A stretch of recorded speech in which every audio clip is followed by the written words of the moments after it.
Hello there YouTube land. This is actually the third take I've tried of doing this video.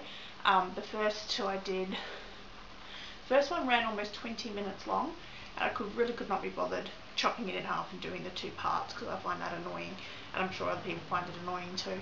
The second one I did, for some reason my camera spazzed out and it completely blacked out my face. All you could see behind me was the fish tank, so that didn't work out too well. But I've written down kind of a guide for myself. I don't really write out scripts of what I'm going to say, it's just me saying what I need to say.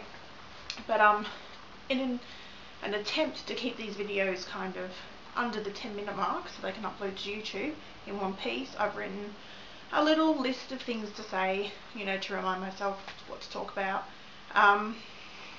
So yeah, well, today's the 10th of July 2010. It's actually exactly a year ago that I was in hospital having my surgery and in the most intense pain I've ever been in my life, and I gave birth naturally. So it's worse than childbirth, this surgery, people.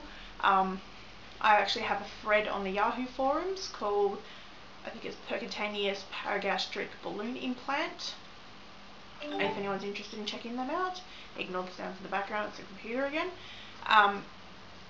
Yeah, so a lot of people on there have been talking about they're the next bunch of people to go through and have their surgeries. It's been changed now to be laparoscopically done, not percutaneously done. The percutaneous incision is just one long incision done on the right hand side of our abdomen under our liver, and then they're going to go up on an angle and place the implant. Laparoscopically is obviously done with many different instruments. Pardon me. And everyone was asking me on the forum, you know, what should I expect? Can you give me any tips? Blah, blah, blah. And I was basically saying, be prepared for the worst pain you will ever be in your life. And everyone's like, yeah, I know it's going to hurt. I'm like, no. It really, really hurts. So a lot of them are coming back now and going, oh my God, it was the worst pain ever. It was worse than childbirth. And I'm like, this is what I was saying, people. It's really bad. Like, you know, childbirth on a scale from 1 to 10 was like a 6 for me.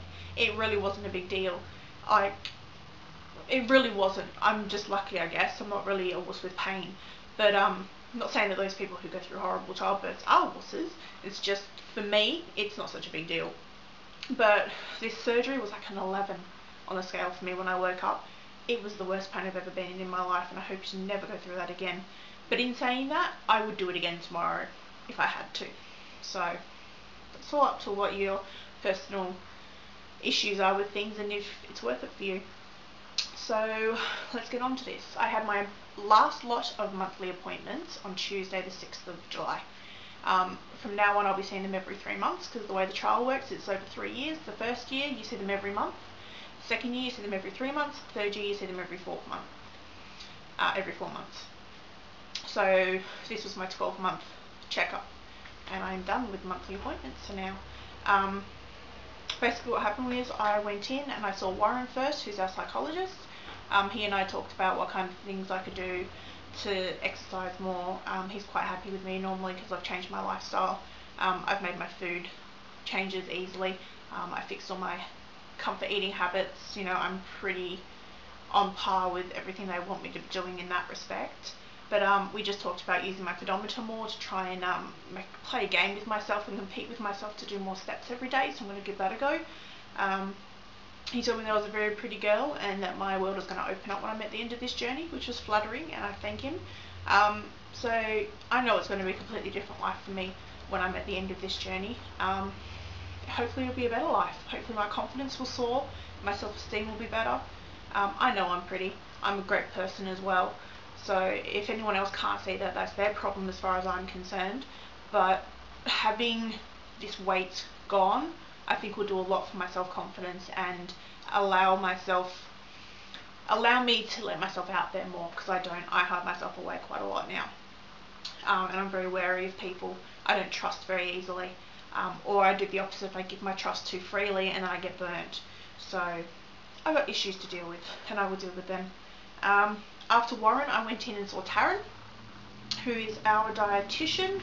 She and I talked about the fact that my portion sizes have increased. I've noticed over the past 2 weeks.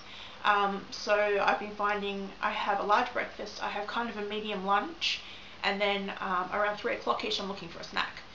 So rather than going and having a snack or a chocolate or something, a quick fix, excuse me, that maybe I should have a shake or something.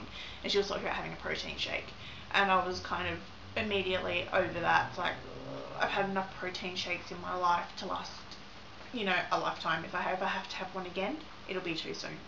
So in the end, we kind of agreed that I would have a milkshake with low-fat milk, banana, maybe some berries, things like that. And if I wanted it to keep me full a little bit longer, I could add protein powder. But I had one yesterday before my son and I went for a walk to the park, and it kept me full. I didn't even want dinner when we got home. I was that full from the shake. But I did have quite a lot of it. I had about 2 glasses worth, and I have quite large glasses. They'd be 500 mils each. So I had about a litre of shake and I was cramming it in too, by the way. Like, it was quite difficult to get it down, but I got it all down and it kept me full for quite a while. I didn't even have dinner, so I think I need to have half of that amount, maybe actually 250 fluid mils, a fluid cup. So I'll have a go of that during the week. She also discussed having an adjustment with me, which we both agreed would help. So I had a 100 ml adjustment. After I saw Taryn, I went out and sat down and waited to see Dr. Layani.